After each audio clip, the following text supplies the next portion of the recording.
I have never been one for surprises. I like things steady, knowing where I am supposed to be, and when sticking to routines that make life feel predictable. But that day, something in me shifted.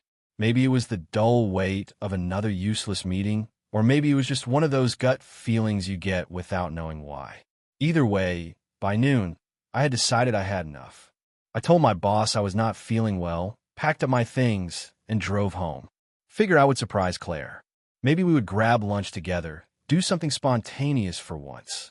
She had been saying I had become too set in my ways. The sky was gray when I pulled into the driveway. The house looked just the same as always, white trim, a tidy front yard, and her flower beds lining the walkway. Peaceful, normal, the kind of house where nothing ever really happens. The door was unlocked. That was not unusual. Claire was home most days around this time, and she often left it open while she was inside. I stepped in, and the familiar scent of vanilla and fresh laundry filled the air, the kind of smell that makes a place feel like home. I dropped my bag by the door and kicked off my shoes. "Claire," I called out, expecting to hear her voice from the next room. Silence. The living room was spotless, same as it always was. The pillows on the couch were fluffed, the coffee table wiped down. Claire took pride in keeping things neat. I figured she was probably upstairs, putting laundry away, or maybe out back watering the garden. Then I heard it, a faint noise from the kitchen, a creak, and a soft laugh. I stopped in my tracks. It was quiet, but it was there. Not the television, not the radio. A laugh, muffled and low, followed by hurried whispers. I took a slow step forward, my pulse suddenly louder than my own footsteps. At first, I thought maybe she had company, a friend from the neighborhood stopping by. But then I heard the tone of the voices, the way they dropped to a hush when I moved closer. A feeling settled into my gut, something cold and heavy. When I turned the corner into the kitchen, there she was, Claire, standing near the island. Her face was flushed, her hair slightly messy. And she was not alone. Sean, our neighbor. He stood on the other side of the kitchen, gripping a glass of water like he had just walked into a courtroom. His shirt was wrinkled, and he would not meet my eyes. Claire blinked when she saw me, her lips parting slightly. "You are home early," she said, her voice too light, too casual. I did not answer right away. I let my eyes move between them, taking in everything. The way Claire's fingers were gripping the edge of the counter like she needed something to hold on to, the way Sean looked like he would rather be anywhere but here. "Sean was just helping me with the sink," Claire said quickly, flashing a tight smile. The sink. It was not running. I leaned against the door frame, crossing my arms. My voice stayed even. "The sink, huh?" Claire nodded. "Yeah, it was leaking a little. He fixed it for me." Sean nodded, still not looking at me. I let the silence stretch between us, thick and uncomfortable. Claire shifted her weight, glancing at Sean like she was waiting for him to say something. Sean wiped a hand across his forehead, even though it was not hot in the house. "You are good with your hands, huh, Sean?" I asked, my voice slow. He let out a forced chuckle, rubbing the back of his neck. "Yeah, I guess so." I looked at Claire. "And you needed Sean to help you with the sink?" "We have a plumber on speed dial." She swallowed hard. "I just figured he was already here." "Already here," I repeated. The words tasted bitter in my mouth. Another silence. I let it hang.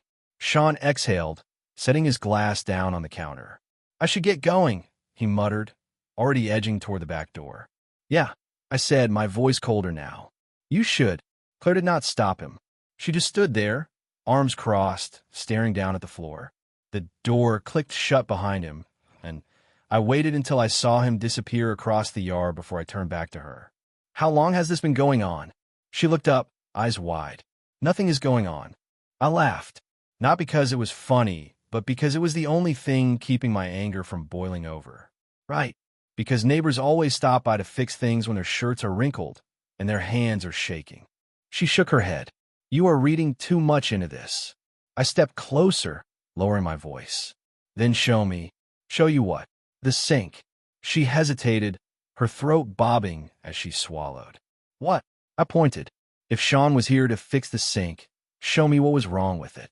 Her breath hitched for just a second, but she recovered fast, forcing a laugh. "It is fine now. He already fixed it. Then it will not hurt to check. I did not take my eyes off her, waiting to see how she would try to spin this. She did not move. I took a slow breath, nodding. That is what I thought. For the first time since I walked in, I saw something crack in her expression. A flicker of panic. I did not need her to say anything else. I already knew. Sean placed the glass of water down a little too carefully, like he was trying not to make any sudden moves. His fingers flexed against the counter before he rubbed his palms on his jeans. Actually, I should get going, he muttered, avoiding my gaze. I have some stuff to do at home. I stepped aside, giving him a clear path to the door. He did not waste a second, grabbing his coat and practically jogging out like the house was on fire. The door clicked shut behind him, leaving just me and Claire in the kitchen, the space between us thick with unspoken words. She folded her arms across her chest, shifting her weight. You are acting strange, she said, her tone sharper now. Like you were accusing me of something. I studied her.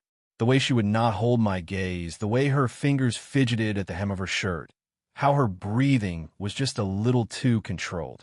She was nervous, and I had spent enough years with her to know when she was lying. Helping with the sink, I repeated, my voice flat. That is the best you have got. She scoffed, shaking her head.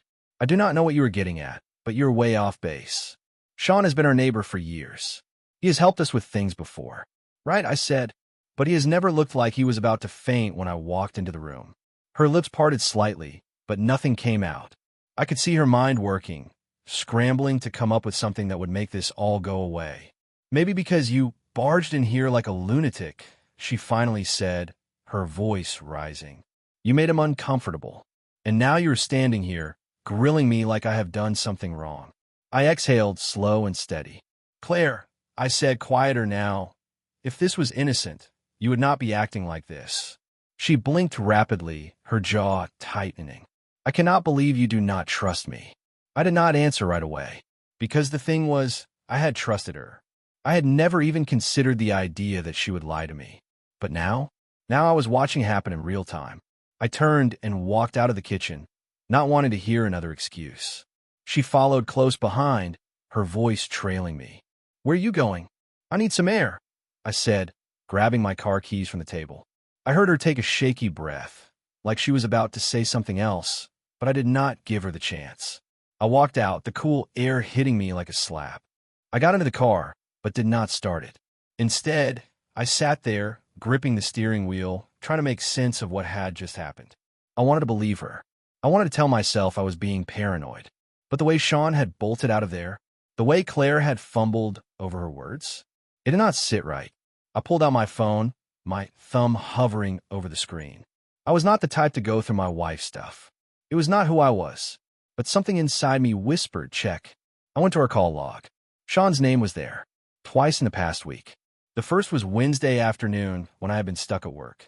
The second was Saturday evening, right when she had told me she was going to pick up groceries. My stomach tightened.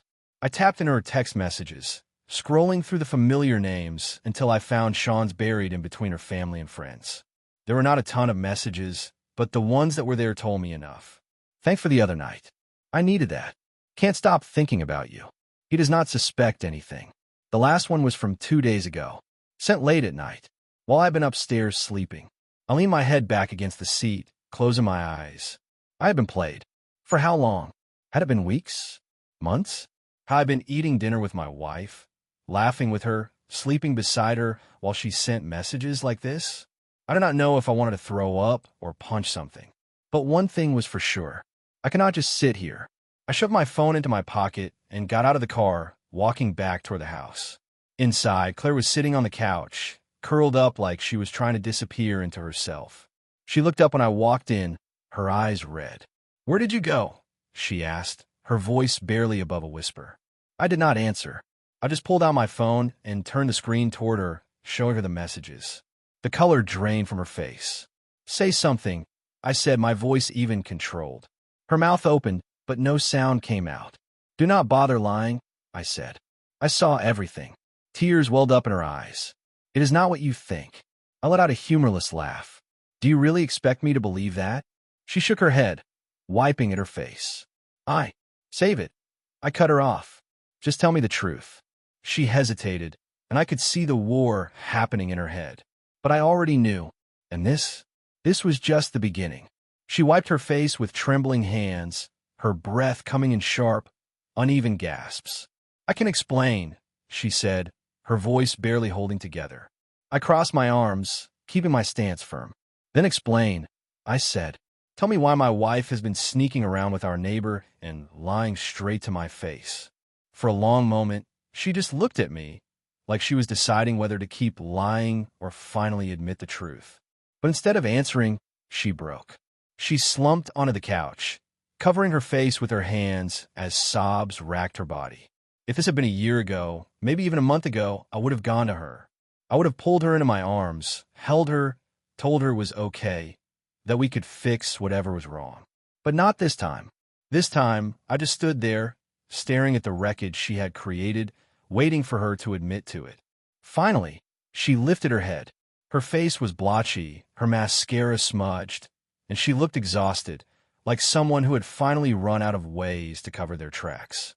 I never meant for this to happen, she choked out. I swear to you, I didn't plan any of it. I stayed silent, waiting. I was lonely, she continued, looking down at her hands. You have been so distant lately, always working, always distracted. I felt like I was just there, like I could disappear and you would not even notice. I let out a slow breath, clenching my jaw to keep from shouting. And instead of telling me that, instead of talking to your husband, you ran to Sean? My voice was tight, controlled, but the anger in it was unmistakable. She flinched. It was not like that at first, she said. It started small. We would talk when you were at work, nothing more. I thought it was harmless.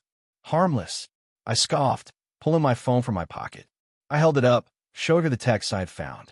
You were sending messages like this, sneaking around behind my back, and you want me to believe it was harmless? Tears spilled down her cheeks. I know, she said, her voice breaking. I know it was wrong. I was stupid. I made a mistake, but it was not serious. It did not mean anything. I let out a bitter laugh. Did not mean anything? I repeated. So what? You threw away everything we built for nothing. She reached out like she wanted to touch me, to reassure me, but I stepped back before she could. Her hands dropped to her lap, and for a second, she just sat there lost.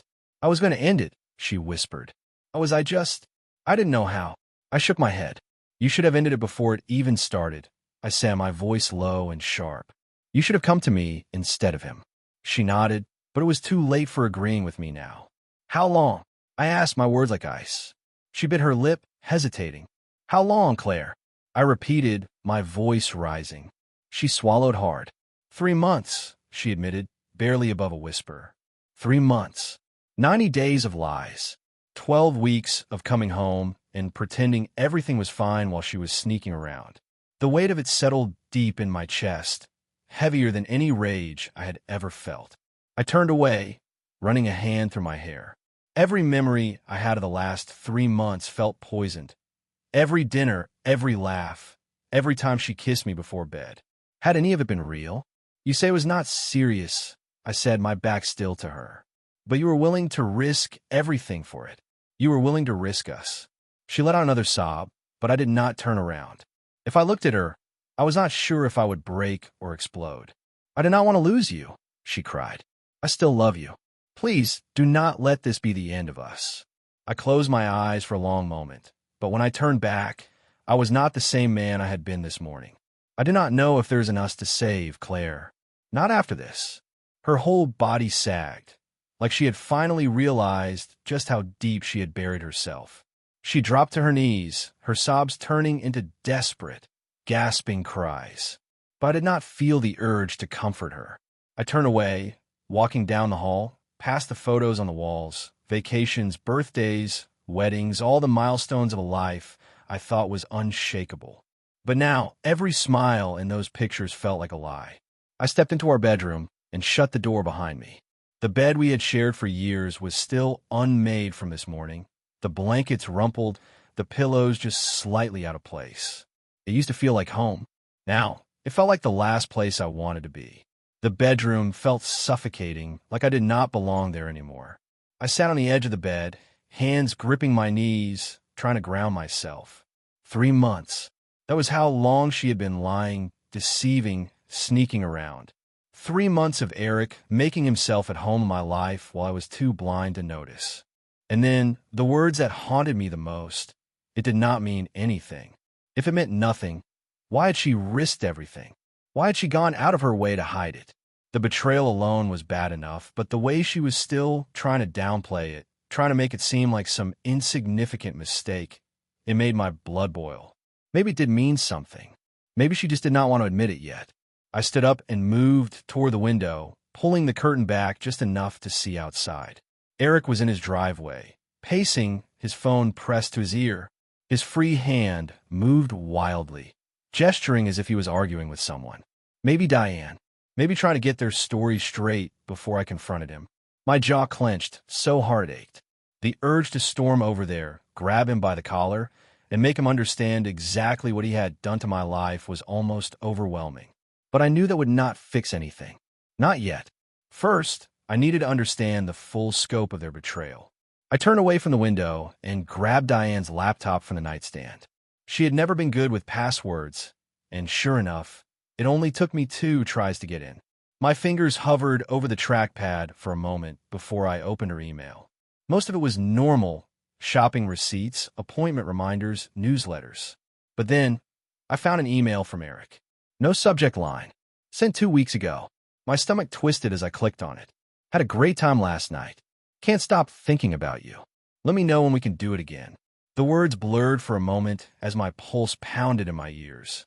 I clenched my jaw so hard I thought my teeth might crack. I scrolled down through the email chain, my anger mounting with each message. They had been careful. No explicit details, no obvious confessions, but the meaning was clear. They had been seeing each other regularly. When I was at work, when I was running errands, when I was too busy trying to provide for our family to notice that my wife was falling into someone else's arms. And then I saw a message from Diane that made my breath catch. We have to be more careful. He is starting to suspect. I gripped the laptop tighter, my knuckles turning white. She had known. She had known I was catching on, and instead of stopping, instead of coming clean, she doubled down. More lies, more fake stories, more pathetic excuses. But it was the next message that truly set my blood on fire. What if he finds out? What if he confronts you? Eric's response was immediate, short, and chilling. Do not worry.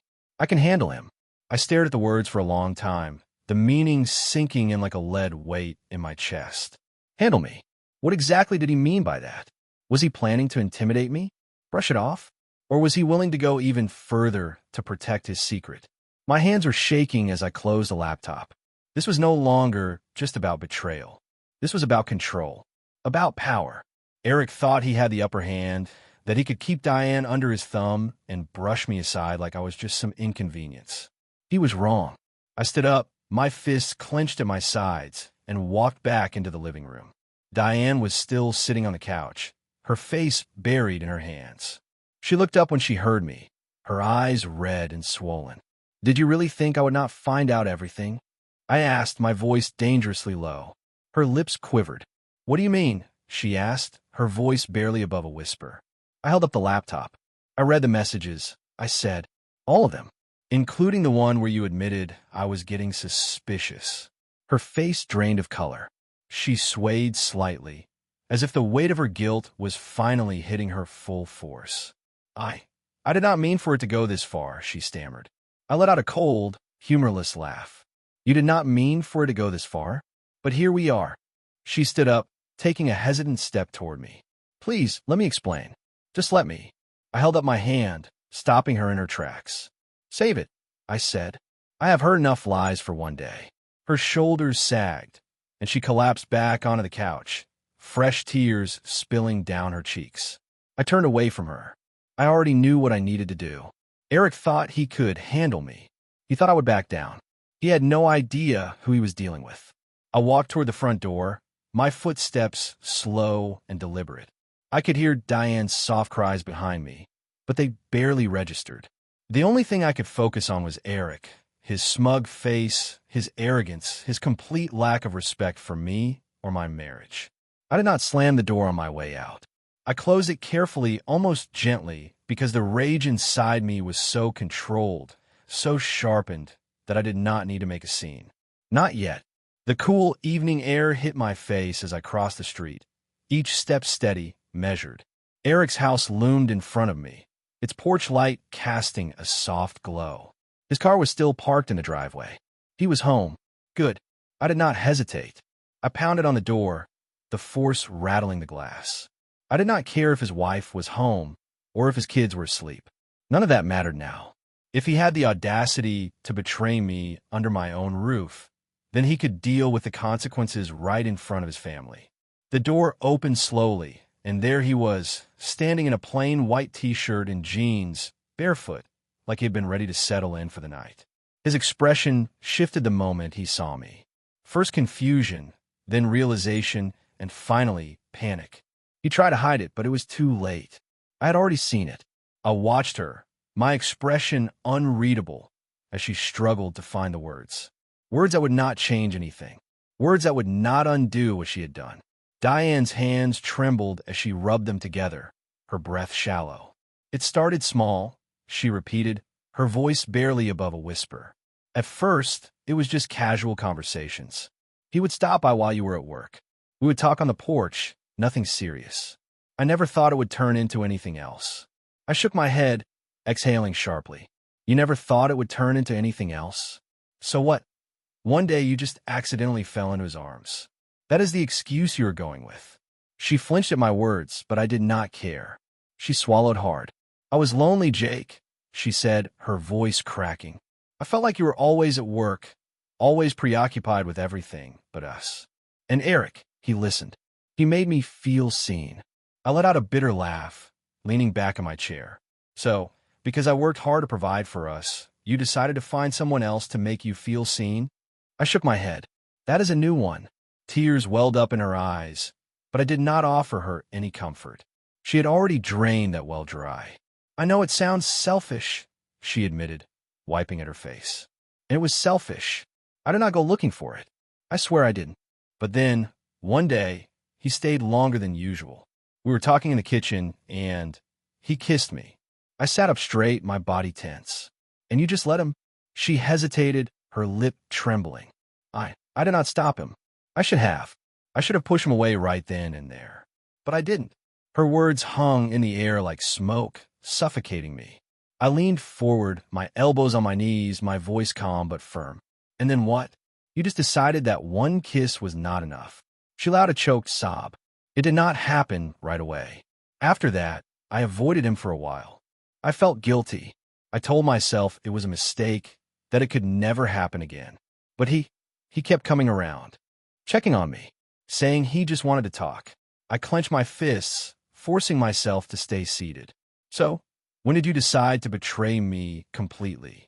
When did just talking turn into this? She looked down at her lap, unable to meet my eyes. A few weeks later, she whispered, you had a late meeting at work. He texted me, asking if he could stop by. I told him no at first, but I did not know Jake. I was weak, and when he showed up anyway, I let him in. She paused, sucking in a shaky breath before finally looking at me. That night was the first time she broke off, covering her mouth as if she could take back the words. I finished the sentence for her. The first time you slept with him. She nodded, her face crumpling with fresh tears. I sat there, staring at the woman I had built a life with, wondering how I had ever thought I knew her. And after that, I asked, my voice empty, did you feel bad? Or did it just get easier? She sobbed into her hands. I hated myself. Every time, I told myself it would be the last time. But it never was. I clenched my jaw, the betrayal sinking deeper into my bones. So what? You just kept sneaking around, lying in my face, playing house while meeting up with him behind my back. She nodded miserably. It was wrong. I know it was wrong. I rubbed a hand down my face, trying to breathe through the anger simmering inside me. Did you love him? I asked, my voice barely above a whisper. Her head snapped up. No, she said immediately. It was never about that. I let out a sharp breath. Then what was it about, Diane? Because right now, I do not see how this was not about you choosing him over me. She shook her head violently. I never chose him. I never stopped loving you. I scoffed. You have a funny way of showing love. Silence settled between us, thick and suffocating. I could hear the ticking of the clock on the wall, the faint hum of the refrigerator, the sound of her breathing, shaky and uneven. I never wanted to lose you, she whispered. I laughed bitterly. You lost me the second you decided I was not enough. She sobbed harder, her body shaking with it, but I felt nothing but exhaustion. I pushed myself up from the chair, shaking my head. I do not know what you expect me to do with this, Diane. You say you regret it, but regret does not erase what you did. Regret does not make me forget the lies, the texts, the way you looked me in the eye every day and still chose him. She reached for me again, but I stepped back. Please, she begged, tell me how to fix this. Tell me what to do. I stared at her, at the wreckage of our marriage sitting in front of me. And for the first time, I realized something. I did not know if I wanted to fix it. I had spent so much time wondering if I had failed her, if my long hours at work had pushed her away, if I'd been blind to something she had been missing. But now I understood this was not about what I did or did not do. This was about her choice. She had chosen a lie, chosen to betray me. And no matter how much she cried, no matter how many times she said she regretted it, the fact remained that she had done it anyway. I need time, I finally said, my voice devoid of emotion. Her eyes filled with hope, but I crushed it before she could speak. I need time, I repeated, but do not mistake that for forgiveness. She swallowed hard, nodding as if she understood the weight of those words. I'll do anything, she whispered. I gave her a long, hard look before turning toward stairs. We will see. As I climbed the steps, my mind spun in circles. I did not know what my next move was. I did not know if I would ever be able to look at her without seeing the betrayal. But one thing was clear, this was not something she could fix with an apology. And I was not sure it was something I wanted to fix at all. I sat in the car, gripping the steering wheel so tightly that my knuckles turned white. My chest felt hollow, like all the air had been knocked out of me, but the anger still simmered beneath the surface. I wasn't sure if I wanted to scream or just keep driving until everything behind me became a blur. I had thought hearing the truth would give me some sense of clarity, but all it did was dig the knife in deeper. Our bed, the place where we had shared so much, where we had made love, where we had held each other after long days, where we had whispered about the future. She had let him in there. I exhaled, my breath shaky. I could still hear her crying inside the house. But I felt nothing. No sympathy, no pity, just the cold realization that the woman I thought I knew had shattered everything we built. I put the car in drive, pulled away from the house, and just went. I didn't know where I was going, but I knew I couldn't stay. Not in that house. Not with her. I drove for what felt like hours, aimlessly turning down roads without a destination in mind. The streetlights blurred together, the hum of the tires on the pavement, the only sound filling the emptiness around me. Eventually, I ended up in the parking lot of a cheap roadside motel, the kind where no one asked questions. I checked in, paid in cash, and walked into a room that smelled like old cigarettes and industrial cleaner. The mattress was stiff, the carpet stained, but it did not matter. It wasn't our house. It wasn't our bed. I sat on the edge of the bed, elbows resting on my knees, staring at the peeling wallpaper. My phone buzzed in my pocket, but I already knew who it was. Diane. Again, probably calling to beg me to come home, to tell me that we could fix this, to tell me that she loved me. I let it ring. Instead, I pulled up my messages and scrolled until I found Eric's name. My jaw clenched as I reread the text between them, the digital evidence of her betrayal. I wanted to smash my phone against the wall, but I couldn't tear my eyes away. I had a great time last night. Can't stop thinking about you. We have to be more careful. He's getting suspicious. Do you ever feel guilty? Sometimes. But then I remember how good it feels to be wanted. I swallowed the lump in my throat. My entire marriage had been reduced to a few careless words exchanged between my wife and my neighbor. My vision blurred as I squeezed my eyes shut, inhaling sharply. Had I really been that blind? Had I ignored the signs? The late nights, the way she pulled away when I tried to touch her, the fake smiles that I had convinced myself were real? No, I wasn't blind. I just wanted to believe in her more than I should have. The next morning, I woke up in the stiff motel bed, my body sore from a night of tossing and turning. My head throbbed, my mouth dry from too much thinking and not enough drinking. I checked my phone. 6 missed calls from Diane. 3 messages. Jake, please come home. We need to talk. I know you hate me, but please just let me explain. I love you. No matter what, I love you. I stared at the words on the screen, feeling nothing. Love? She didn't even know what love was. I shoved my phone in my pocket and left the motel room, the stale air clinging to my clothes as I stepped outside. The sky was overcast, the kind of gray that makes everything look dull, lifeless. Fitting. I wasn't ready to go back. Not yet. But I needed answers. And there was only one person left who could give them to me. Eric. His house was quiet when I pulled up. His car was in the driveway, so I knew he was home. I stepped out of my truck, walked up to the front door, and knocked. Not hard. Not like last time when I was ready to break it down. This time, I wanted him to answer. And he did. The moment he opened the door and saw me standing there, his face paled. Jake, he said, his voice tight. What do you want? I studied him, the man who had helped ruin my marriage. He looked smaller somehow, less sure of himself than he had been that night on his porch.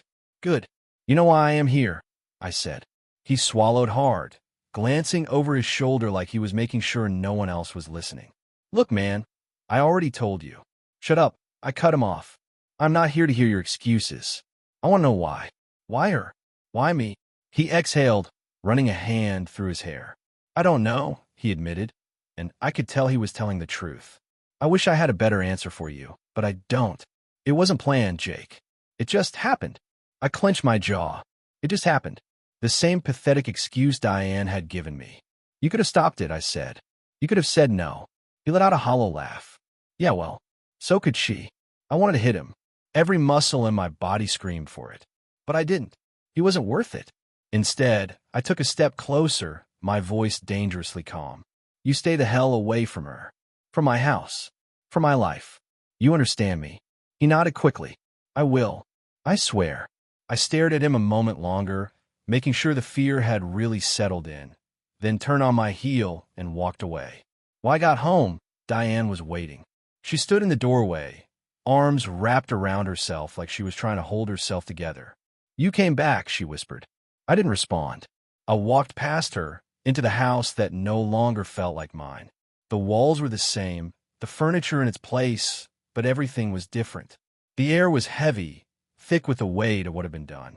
She followed me inside, her voice trembling. Did you talk to him? I nodded.